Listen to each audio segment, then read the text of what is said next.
बहुत समय पहले की बात है। सोनापुर नामक गांव में नैना अपने माता पिता के साथ रहा करती थी। नैना के माता पिता दोनों ही काम करते थे और काम के सिलसिले में अक्सर एक शहर से दूसरे शहर भी जाया करते थे।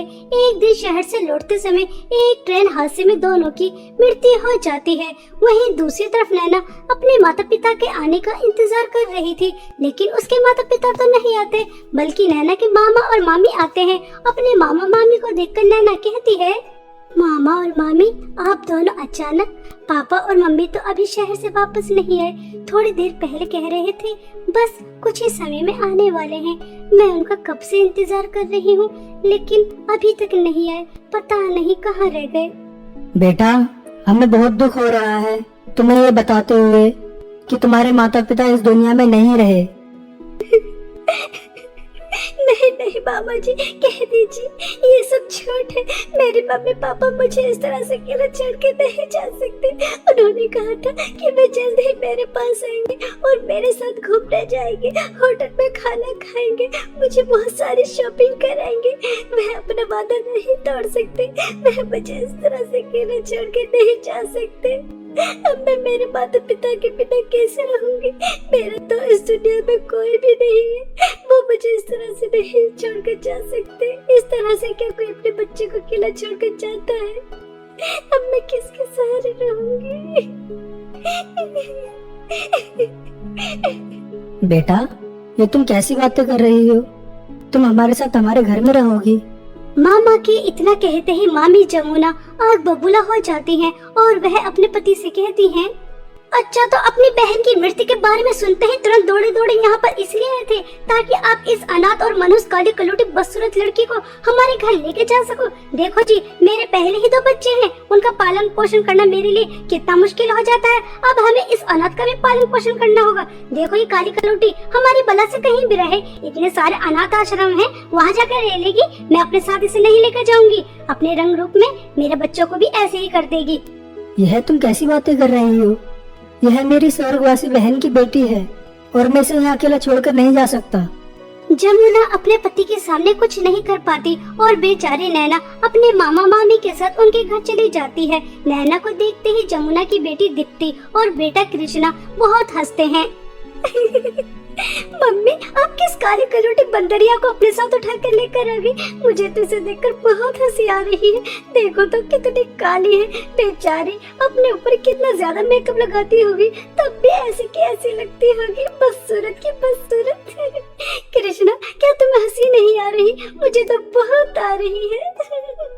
दीप्ति दीदी, मुझे भी बहुत हंसी आ रही है। मम्मी, आप बता नहीं रही कि काली कलूटी बंदरी आपके साथ कौन है? अभी तक आपने इसका हमसे परिचय नहीं कराया। बताइए तो, इसे आप कौन से कोयले की खान से उठा कर लेकर आई है? कुछ नहीं बेटा, अब ये काली कलूटी हमारे साथ इसी घर में रहेगी और ये तुम्हारे पापा के स्वर्गवासी बहन की बेटी है। और तू सुन मनहूस, ये मत समझ लेना कि मैं तुझे अपने साथ अपने घर में लेकर आ गई हूँ तो तुझे मुफ्त में रोटी तोड़ने दूंगी, यहाँ रहने दूंगी। आज से और अभी से घर का सारा काम तू ही करेगी। किचन से लेकर झाड़ू पोछा करने तक, बर्तन साफ करने से कपड़े धोने तक सभी काम तुझे करना है, अगर रहना है तो, वरना मेरी बला से कहीं भी जाकर रह ले, मुझे कोई फर्क नहीं पड़ता। पता नहीं काली कलूटी मनहूस कहाँ से गले पड़ गई। इसके माता पिता को भी अभी मरना था। बेचारी नैना की मजबूरी थी, वह यहाँ से और कहाँ जाती, इसलिए उसे मजबूरी में अपनी मामी की सारी शर्तें माननी पड़ती हैं और वह घर का सारा काम करना शुरू कर देती है। खाना बनाने से कपड़े धोने तक, स्त्री से लेकर घर की सफाई तक, और उसके बाद घर का सारा काम करती है। सुबह से लेकर शाम तक गधों की तरह काम करने के बाद वह सबके साथ डाइनिंग टेबल पर खाना खाने के लिए जैसे ही बैठती है तो जमुना कहती है, ओ हेलो, क्या तो काली कलूटी हमारे साथ इस घर की नौकरानी डाइनिंग टेबल पर बैठकर खाना खाएगी? तेरी औकात है? चुपचाप पहले हम सबको खाना खाने दे, उसके बाद अगर हमारे आगे का बचेगा तो उसे बाहर जो टूटा फूटा कमरा पड़ा है वहाँ ले जाकर खा लेना और वहीं पर सो जाना है। इस घर में सिर्फ तो काम करने के लिए है, इससे ज्यादा तेरी औकात नहीं। इनकी वजह से चुप हो, वरना कप्पा तुझे धक्का मार के निकाल देती, मनहूस। अरे भाग्यवान, इस बेचारे के ऊपर इतना तो अत्याचार मत करो। सुबह से कितना काम कर रही है, अब सुकून से खाना तो खाने दो। मम्मी देखिए पापा किस तरह से इस काली कलूटी नौकरानी की साइड ले रही हैं। आपको इस काली कलौटी पर बहुत प्यार आ रहा है तो ऐसा करती हूँ, मैं अपने दोनों बच्चों को लेकर मायके चली जाती हूँ और आप रहना अपनी स्वर्गवासी बहन की बेटी के साथ यहाँ पर ऐशो आराम से। मैं आपसे पहले ही कह दिया था कि अगर ये मेरे साथ मेरे घर में रहेगी तो जैसा मैं रखूंगी वैसे ही रहना पड़ेगा। अब आप ही डिसाइड कर लीजिए कि आपको अपने परिवार के साथ रहना है या फिर इस काली कलौटी मनहूस के साथ। मामी जी, आप लड़ाई मत कीजिए, आपका तो मेरे ऊपर बहुत बड़ा एहसान है कि आपने मुझे अपने घर में रहने के लिए जगह दी, वरना अकेली अब तक तो पता नहीं मेरा क्या हाल हो जाता। आप खाना खा लीजिए, मैं आपके आगे का बचा कुचा खाना खा लूंगी, आप चिंता ना करो, आप जैसा कहेंगी मैं वैसा ही करूंगी। ऐसा कहकर नैना अपने आंखों में आंसू लेकर वहाँ से चली जाती है। बेचारे मामा भी कुछ नहीं कर पाते। ऐसे ही समय बीत रहा था। नैना घर का सारा काम करती और समय समय पर जमुना बेचारी नैना की बहुत पिटाई भी करती रहती और दीप्ति और कृष्णा भी नैना का बहुत मजाक उड़ाते। उसे काली कलूटी, बंदरिया पता नहीं किस किस नाम से पुकारते। नैना यह सब पीड़ा सह रही थी सिर्फ इसलिए कि अब उसका इस दुनिया में कोई नहीं था। ऐसे ही समय बीत रहा था। एक दिन दीप्ति अपनी माँ से कहती है, मम्मी शाम को मेरे जन्मदिन की पार्टी है और जब सब इस काली कलूटी को देखेंगे तो पूछेंगे कि ये कौन है, ये कौन है, तो हमारी कितनी इंसल्ट होगी। आप कुछ भी कीजिए, शाम को पार्टी में ये नहीं दिखनी चाहिए।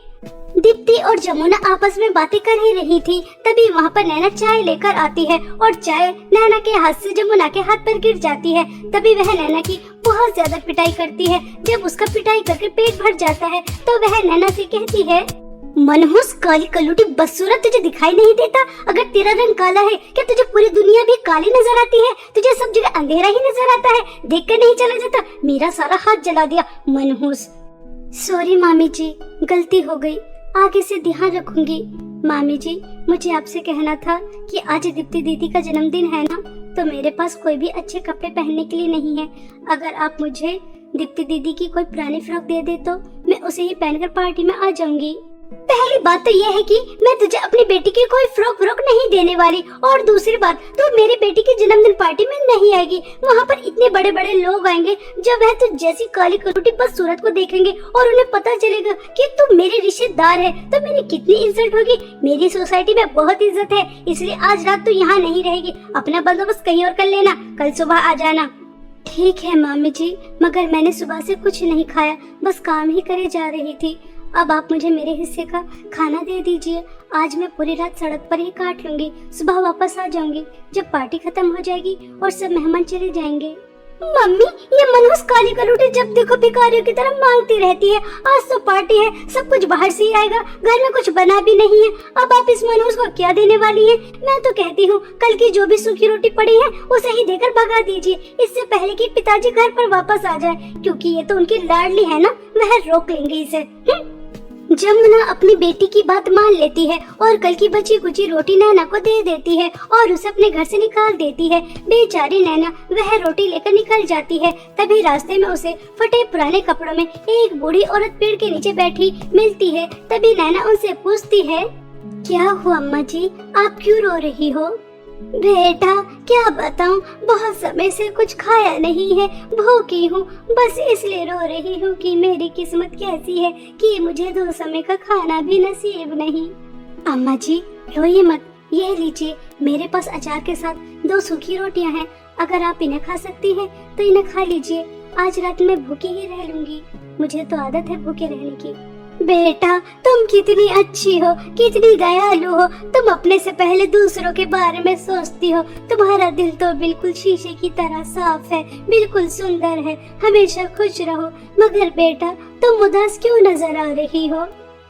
अम्मा जी मेरी बहुत दुख भरी कहानी है। आपको पता है मेरे रंग रूप की वजह से बचपन से सब मेरा बहुत मजाक उड़ाते थे, लेकिन जब मेरे माता पिता से जिंदा थे तो वह मेरा आत्मविश्वास गिरने नहीं देते थे। कहते थे रंग रूप से कुछ नहीं होता बेटा, इंसान की सुंदरता रंग रूप से नहीं दिल से होती है, और मेरी बेटी का दिल तो बहुत सुंदर है जो हमेशा सबकी मदद करती है। इस तरह वह मेरा आत्मविश्वास बढ़ाते थे। लेकिन उनके जाने के बाद मेरी जिंदगी में कठिनाइयां ही कठिनाइयां हैं। मेरी माँ भी मेरे ऊपर बहुत ज़बरदस्त अत्याचार करती है। आज तो उन्होंने हद ही पार कर दी, मेरे रंग रूप की वजह से अपनी बेटी की जन्मदिन पार्टी से भगा दिया ताकि किसी को पता न चले कि काली कलूटी उनकी रिश्तेदार है।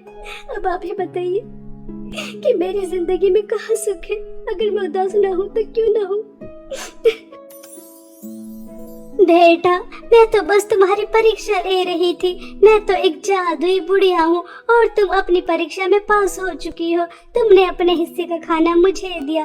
आओ मैं तुम्हारी परेशानी दूर करती हूँ। जादुई सोने और चांदी के फ्रॉक के कुएं से तुम्हें जादुई सोने और चांदी के फ्रॉक देकर, जिससे तुम्हारी सब परेशानी मिनटों में दूर हो जाए। ऐसा कहकर वह बूढ़ी औरत नैना को अपने साथ एक कुएं के पास ले जाती हैं और जादुई सोने और चांदी की फ्रॉक के कुएं से 2 जादुई सोने और चांदी की फ्रॉक निकालती हैं और उन्हें नैना को देकर कहती हैं, बेटा, यह जादुई सोने और चांदी की फ्रॉक के कुएं की फ्रॉक सिर्फ उन्हीं लोगों के काम आती है जो हमेशा दूसरों की मदद करते हैं, लालची नहीं होते। तुम भी इन दोनों जादुई सोने और चांदी की फ्रॉक से लालच मत करना। जिस दिन भी तुम लालच करोगे उस दिन यह जादुई सोने और चांदी की फ्रॉक गायब होने के साथ साथ तुम्हें बहुत बड़ी हानि भी पहुंचा सकती है। इसलिए ध्यान रहे कि लालच नहीं करना। अम्मा जी, मैं जादुई सोने और चांदी की फ्रॉक से कभी भी लालच नहीं करूंगी और इनकी धन दौलत से सभी गरीब, अनाथ, परेशान लोगों की भी मदद करूंगी। आप चिंता न करो। तभी वह बूढ़ी औरत जादुई सोने और चांदी के कुएं की फ्रॉक देकर वहां से गायब हो जाती है और नैना जादुई सोने और चांदी की फ्रॉक से कहती है, जादुई सोने की फ्रॉक तुम मुझे बहुत ज्यादा सुंदर बना दो ताकि कोई मेरे रंग रूप का मजाक ना उड़ा सके। और जादुई चांदी की फ्रॉक तुम मुझे एक महल जैसा घर दे दो जिसके अंदर किसी चीज की कोई कमी ना हो। सुंदर सुंदर ड्रेस, स्वादिष्ट स्वादिष्ट खाना, बहुत सारी धन दौलत, सब कुछ। नैना के इतना कहते ही जादुई सोने की फ्रॉक उसे बहुत ज्यादा सुंदर बना देती है। नैना खुद को इतना ज्यादा सुंदर देखकर बहुत खुश होती है। वहीं दूसरी तरफ जादुई चांदी की फ्रॉक उसे एक महल जैसा घर देती है जिसके अंदर किसी चीज की कोई कमी नहीं होती। उस घर के अंदर जाकर नैना स्वादिष्ट स्वादिष्ट खाना खाती है और एक हंसी खुशी जीवन बिताती है और अपने साथ साथ गाँव के सभी लोगों की भी बहुत मदद करती है। नैना का बहुत नाम होने लगा था। जब इस बात की खबर जमुना को लगती है तो वह आग बबूला हो जाती है। पता नहीं उस मनहूस के पास जादुई सोने और चांदी की फ्रॉक कहाँ से आई, जिनकी वजह से इतनी ज्यादा सुंदर हो गई और इतनी ज्यादा अमीर भी पूरे गांव को सोना और चांदी बरसा रही है। मेरे होते हुए वह मनहूस इतना ज्यादा नाम नहीं कमा सकती और मेरी बेटी से ज्यादा सुंदर नहीं हो सकती। वह जादुई सोने और चांदी की फ्रॉक मैं चुरा कर लेकर आ जाऊंगी, फिर देखती हूँ कैसे करती है लोगों की मदद। ऐसा सोचकर एक दिन जमुना रात होने के बाद नैना के घर जाती है और वह जादुई सोने और चांदी की फ्रॉक चुराकर अपने घर लेकर आ जाती है। और जैसे ही वह जादुई सोने की फ्रॉक दीप्ति को पहनाती है तो वह बहुत ही ज्यादा बदसूरत हो जाती है। और जमुना जादुई चांदी की फ्रॉक से धन दौलत मांगती है तो वह बहुत ज्यादा गरीब हो जाती है। अब जमुना के पास कुछ भी नहीं बचता, बेटी भी बदसूरत हो जाती है और वह बहुत ज्यादा गरीब भी हो जाती है। जमुना को उसके लालच और बुरे स्वभाव की सजा बहुत अच्छी तरह मिल जाती है। और वहीं दूसरी तरफ नैना जादुई सोने और चांदी की फ्रॉक से कभी भी लालच नहीं करती बल्कि सभी परेशान, गरीब, अनाथ लोगों की मदद करती है जिसकी वजह से वह एक हंसी खुशी जीवन बिताती है।